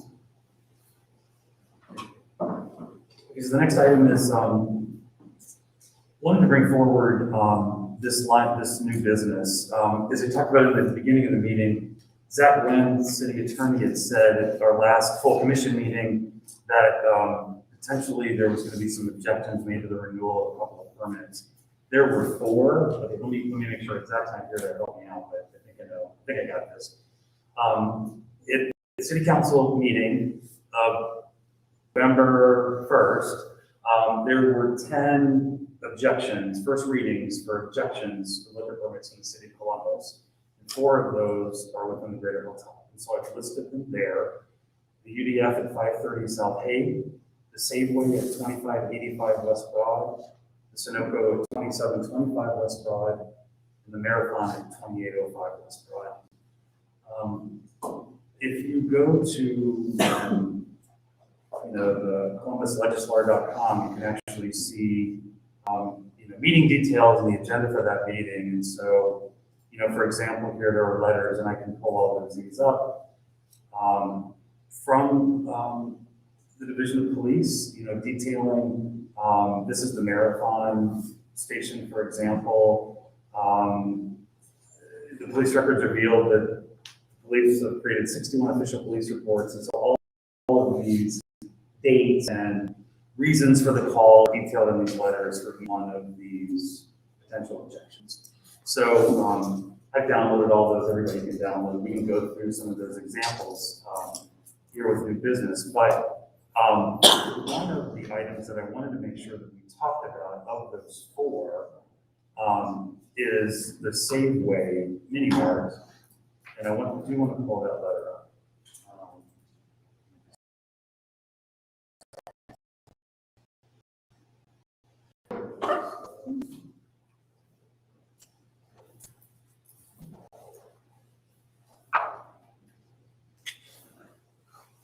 See, it's been around now. Here we go. So the Safeway mini mart, this same letter that was written talked about 49 official police reports concerning incidents between January 2020 and November 2021.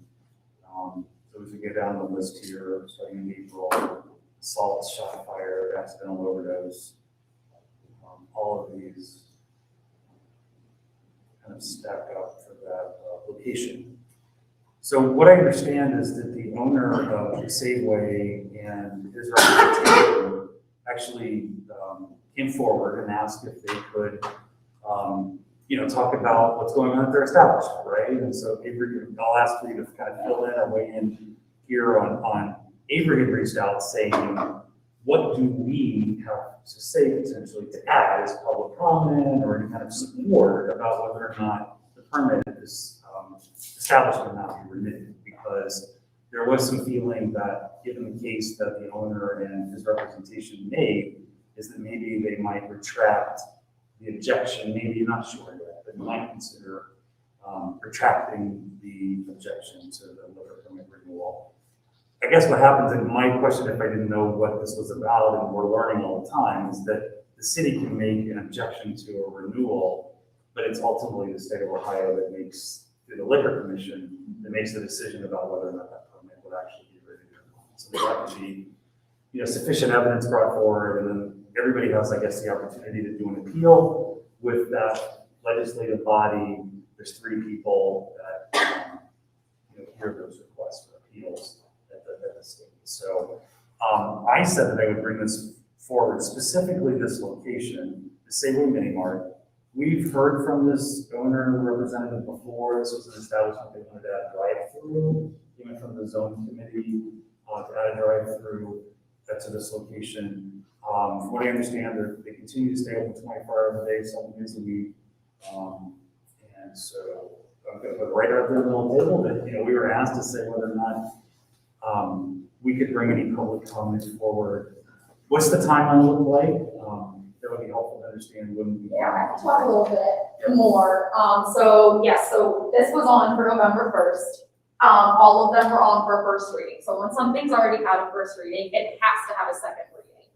Whether we would, they'd all, table it indefinitely, or whether they say no or yes, it has to have a second reading. So they will be hearing it. So that's November 15th. I had absolute space at that moment. I was like thinking it was on Monday. I was like, oh my gosh, we don't have a council meeting on Monday. So that bought us some time. I was really glad to fit with the commission. So basically, what you'll find is actually Columbus objects to far fewer liquor permits than other cities in Ohio, and that is because we prefer to only object to those that are quite the most egregious. Because some cities kind of go with the strategy of objecting to lots of them and kind of see what sticks at the state board, and we don't see that being kind of as efficient as it can be. So that the 10 that they object to have, really reached kind of a level of police involvement and a level of public safety concerns that we would object. So the reason why I called Dan, I called a few people, but on the liquor permit review committee, I think I only stopped, the reason why is because the owner had reached out to a council member, not Councilmember Mitchell Brown, and had just they kind of played their case. That doesn't actually always happen. Most of the time it doesn't. Most of the time it's kind of, they aren't sometimes aware, but most of the time they don't reach out. They reach out with lawyers just to discuss kind of other options with that council member. And so Councilmember Mitchell Brown's office asked me to reach out to you all as commissioners, but also as members of the community to kind of get the general feeling of how you feel about this location. Just like, is it, creating a nuisance in the community? Is it something that if we were to, it's likely that the owner is going to come down to council and plead their case, and it's always really helpful that if it's the best interest of the community, there's somebody to kind of argue the other side of that. However, I will say that council member that they have met with has kind of changed their tune on, and we are leaning towards upholding the objection. But something that is really helpful when something is kind of up in the air because the object is so few is the commission resident involvement to say that this is kind of causing an issue in the community. But I wanted to provide some clarifications. I know 4 out of 10 is part of it in the grand scheme of things, but it's frankly, it's almost like a numbers game, and that's why we attach the letters.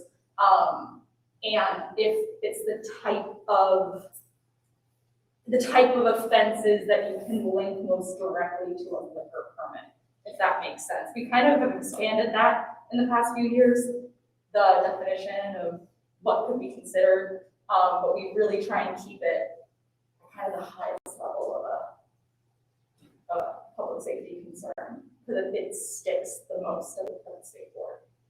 So, the way it was put to me was that if you kind of feel neutral about it, and you're like, it's fine, then that's fine. You don't have to participate or submit a letter or whatever, that's totally fine. But he probably will come down and play this case. We do believe that our council members are leaning towards upholding the objection at this point. So this establishment's in the corner of Burgess and Broad. It's Burgess and Broad. So wanted to, because I remember when we were hearing the zoning variance to receive the drive-through, there were people that showed up and said, this establishment's important to me, it's within walking distance, I can, buy certain things there, et cetera, et cetera. So wanted to talk, with the full commission tonight about what opportunities do we have to get feedback from people that live right there around that establishment. We certainly could use social media opportunities to do that, just to see if people wanted to weigh in on that. When we were kind of under the gun, I was like, well, if I represent the liquor permit committee, I would support writing a letter, or, just based on what we're seeing here, right? Like, this is a becoming nuisance, right? And then my other personal comments about it is they continue to stay open 24 hours a day. I think that would be one method. Now, some of this has been reported to me by other people, but supposedly the owner has said if I don't stay open 24 hours a day, then people are actually breaking into my establishment. So I keep somebody there all the time.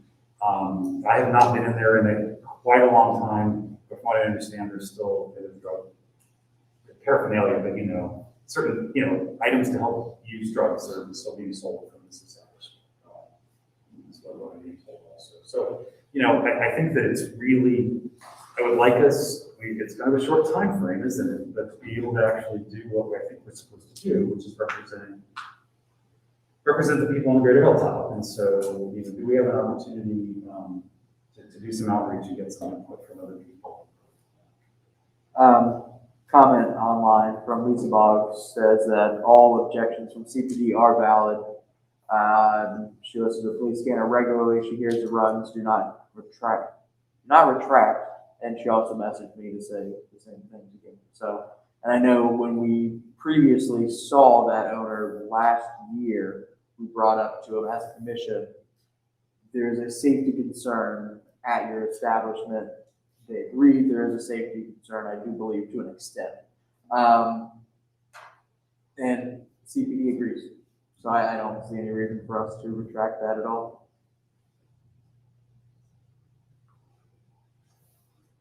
It sounds like Monday is when they're going to be hearing it again, so. Yes. They're rehearing it on Monday. So if they're hearing it on Monday, we should probably just take a vote today on whether or not we want to, support the objection. Because for expediency, I think it does behoove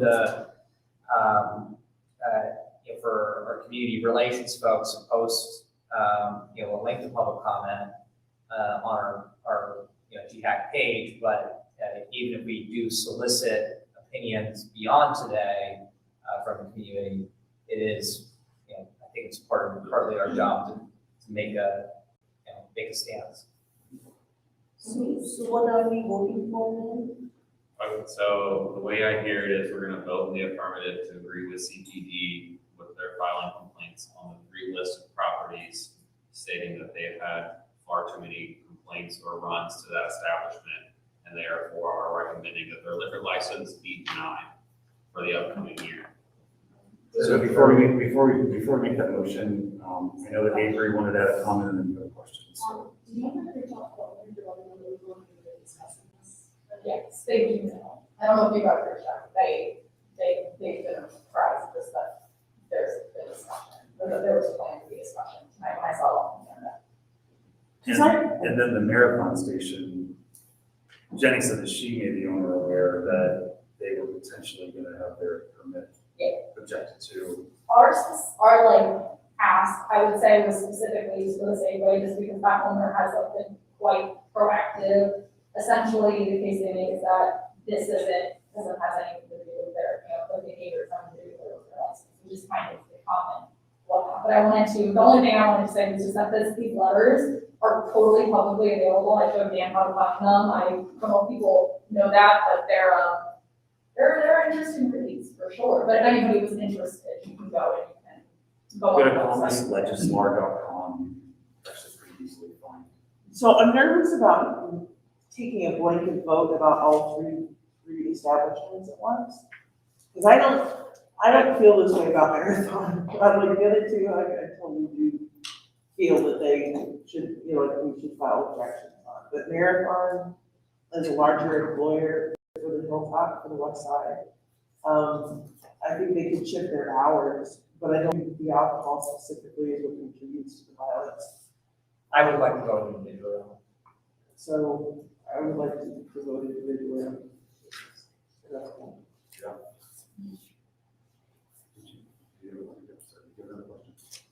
So all of them know that we're going to be involved in this. Thank you.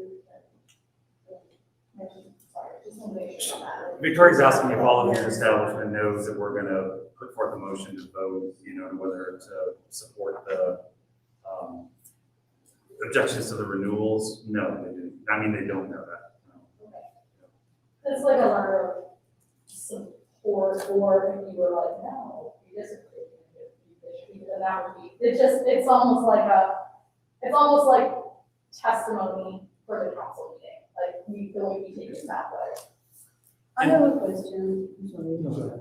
Question for Debbie. So basically, whatever happens here, my concern is if an owner has gone to the city council member and this particular owner is very active in the political circles, does it matter, what we do here? How do the city council members are gonna take it? Because I know the activities and other things, particularly with one of the owner here. So I'm just asking, how can they impact their relationship in whatever, when we are talking about these permits and other things, how does it work really? Whatever we vote here, how much is gonna be valued if they have personal relationships with council members and others? I would say this is above and beyond preeminent. So when this went on first reading, the owner saw they have a lawyer and they reached out to a council member and they asked for a meeting. And, in doing the due diligence, they kind of just make things. That's all. Any owners who do that, like I said, most of them don't, in my experience. It's always been. So the final vote is gonna be that all council members will vote on this? Yeah, and as I said, now, to my knowledge, based on kind of more conversations with the city attorney's office and kind of more looking at this, I would say with their certainty that most of the council member that has the kind of, had the owner reach out is now leaning towards, maintaining the objection. So it was doesn't happen all the time, but they reach out, but we do try and, give the owners the chance to be like, hey, please don't. But this owner is friend with almost all council members, I know that. What was that? This owner is friend to most council members, that's that much. No, I think they are leaning, Okay. Sounds good to me, thank you. It is a comment by me. One of the things that we learned from Sarah Pomeroy when she was doing some presentations to the liquor permit committee, one of the city attorneys that's kind of responsible for making these cases against permits not being renewed, is that often this will get the attention of an owner, and then it gives an opportunity to say, well, if you would like your permit to be renewed, then we have an opportunity to kind of work together about how this, could you modify closing hours? Could you bring security to the property? Could you, all of those kinds of things, right? Because if you think about some of the establishments that were up last year to not be renewed, that was some of the process that happened, remember? And there was the, one of the establishments decided not to do their permit on their own, and it didn't happen where the state pulled it back because there was active negotiation around how to improve some of the problems. So, whatever. Do you have a comment? I was gonna ask around that. So when's that opportunity come up? If we vote to let them keep it, do we say now that, like Marathon as an example, we want to let Marathon keep it, but we want them to adjust their selling hours or quit selling 40 ounces or whatever the case? When do you do that? Is it now that we have to do that? The state board of liquor is who issues it. So this would just be the city, kind of objecting to it. And so then that would go to the state board of liquor and they would decide. So this is an annual thing. We do it at the end of every year. Actually, usually it's the last meeting of the year. We bumped it up a lot. just it worked out great, because we ended up having 2 weeks between first reading and second, so there's a little bit more time. I mean, it would be around kind of this liquor permit renewal season, which is around this time. A great example is, XO on Livingston Avenue was up to have their liquor permit renewed when I first started at council, and there was kind of, once they found there was the owner was like, here are all the things that we're gonna do, and there was a huge outcry in the community to not do that, and ended up retracting the objection because of, usually, I mean, I completely agree, sometimes it's not, they don't necessarily, they should know, if, you know, with their interactions with CPD, but until like the objection comes up for first reading. And so this was supposed to be at 2 weeks, and they should have known, and they do kind of get, I'm not exactly sure how the city attorney's office does that, but by the time they come to us, sometimes there can be like a short turnaround. I will say, like, in this case, the owner, I don't believe, made any promises to adjust anything. It was more of making a case that these things aren't related to their liquor license. So Sean, objections, we need to have, the cities have them up by kind of December. Yeah. All liquor permits in Franklin County are renewed in February, so that I think in January, then they would take a look at anybody that they weren't gonna renew. I think you then have the opportunity to make an appeal as an owner, and then those get scheduled with that. So if we want to negotiate with these, we'd say no right now. Yes. We want to pull it, and then wait until And February. that might Start support the that. city's recommendation to not renew it, and the state reviews all of that evidence and decides whether or not they're gonna support an objection to the renewal. Yes. And then they'll notify the owner, and then if the owner wants to appeal it, then they can be heard by a free-buying, something. I forget what they're called. So in that appeal process, you know, we would step up and say, here's what we like to see. And doing that, yeah, absolutely. That probably like well into the spring. I think some of those appeal hearings don't happen until like May. And we went through that process a couple of years ago with the cookies place, and, you know, Bill Sperl as a GHAC, and he talked to everyone on the commission about what changes they were gonna make after we already filed the objection.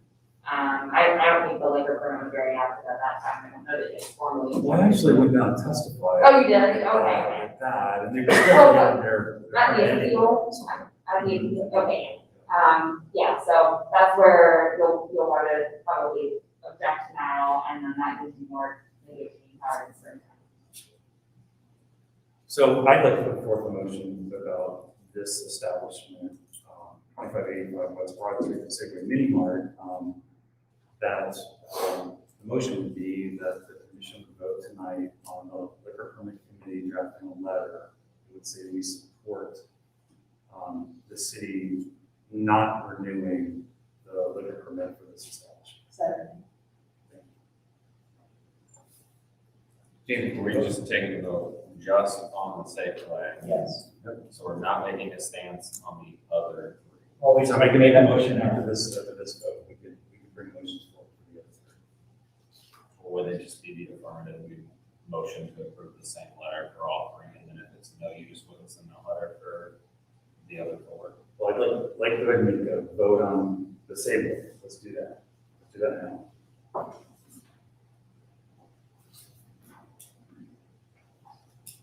Should allow you to write the letter to support the objection. Yes.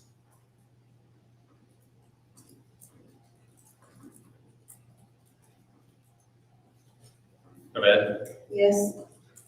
Barnacle, Yes. Fagan, Yes. Josh Maddox, Yes. Sean Maddox, Yes. Weaver. Also yes. Kepler, Yes. Klein, Yes. Paxton, Yes. motion passes. There are three other permits that are objected to be renewed. None of those owners from what we understand have come forward with contact the city council and said they'd like to have a discussion. They have not let us know that they were planning to testify in their defense, so they have not heard anything. So that's, our focus is on the same place because of the, you know, the activity on both. So for the other ones, to my knowledge, no. So from your representation of what's happening with city council, that they probably wouldn't be any objections to the renewal of these permits at the second reading that'll happen on the 18th. Yeah, I mean, you know, if they did come down, I suppose, you know, I would say, I'm not, you know, comfortable saying that, yeah, absolutely, but to my knowledge, we are, you know, we haven't heard anything to the contrary. If it was on the original list on first reading, you know, a lot of the conversation was happening sort of on at all. So to my knowledge, the same way was kind of the only sticking point. Because We have 5 minutes left until what I plan to be our adjourn time, so there's definitely letters here to talk about for each of these locations. This is the Sunoco station, we could start there at 2725 West Broad Street. In 2020, there were 73 calls for service, in 2021, there were 71. Shots fired, person with a gun and knife. I mean, it pretty much reads pretty much exactly like the calls for service that were at the mini mart.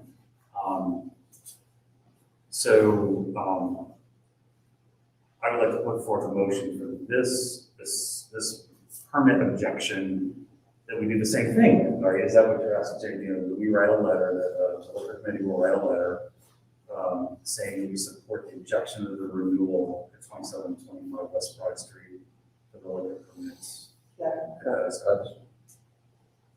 Jamie, take a roll. Abed, Yes. Barnacle, Yes. Hagan, Yes. Josh Maddox, Yes. Sean Maddox, Yes. Weaver. Yeah. So yes. Kepler, Yes. Line, Yes. Paxton, Yes. motion passed. Great. Let's talk about the,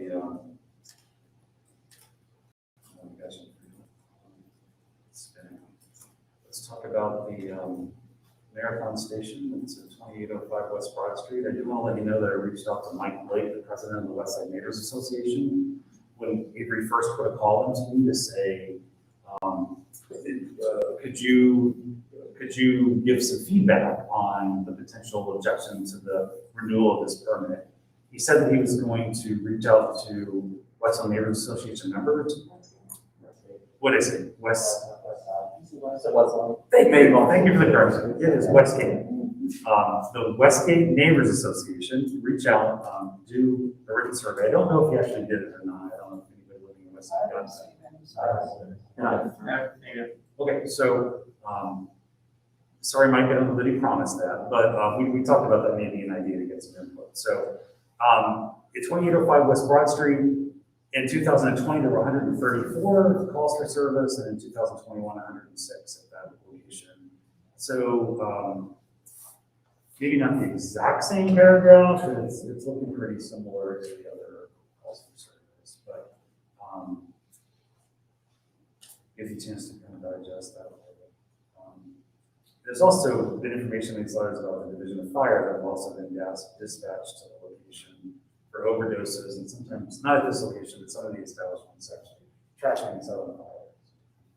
So, I'd like to make a motion that, again, just like the others, that the Liquor Permit Committee draft a letter supporting the objection to the renewal of the permit in 2005 West Broad Street. Thanks, Abed, Yes. Barnacle, Yes. Hagan, Yes. Josh Maddox, Yes. Sean Maddox, Yes. Weaver. Also yes. Kepler, No. Line, Yes. Paxton, Yes. motion passed. And the final establishment is the UDF at 570 South Hague Avenue. Their permit is being renewed. I'm going to go ahead and show you, again, it's the summary here, but in 2020, there were 131 calls for service and 130 in 2021 at the UDF, shooting, a stabbing, person with a gun, knife, robbery, et cetera. So all of these sort of calls made to this establishment. So I'd like to make a motion that the Liquor Permit Committee draft a letter in support that these permits not be renewed at 530 South Lake Avenue. We'll second that. And then, just a, I guess, a personal comment. I live on that corner, and my UDF and the Family Dollar are like one of the top two, like crime inhibitors of that, like, intersection. I don't feel safe or comfortable going into that UDF, but I will say that marathon across the street, I have no issue going to or walking to on a daily basis. The BP, sorry, the BP. And the BP is cleaner. The BP is a lot cleaner. I mean, I get the citizen notes for updates with all of the police fighting each other. I even tried reaching out to UDF corporate just to come in there and clean it up because it's like one of the oldest, like outdated UDF in like the city of Columbus. It's one of the ones on that whole corner that I don't think should have a liquor license. Yeah, I just want to say that when I moved here in 2014, it was actually one of the nicer gas stations in the area, and it is now probably one of the worst. And it's really sad just seeing in a couple of years how badly that location has gone. And plus all of these happening right by the library where our children go every day. This is unacceptable. Sorry. It's like Russian roulette over there, trying to make sure you don't get your card skipped. It's sad. I don't understand why it's so easy for them over there. I think we're Abed, Yes. Barnacle, Yes. Fagan, Yes. Josh Maddox, Yes. Sean Maddox, Yeah. Weaver, also yes. Kepler, Yes. Klein, Yes. Paxton, motion passes.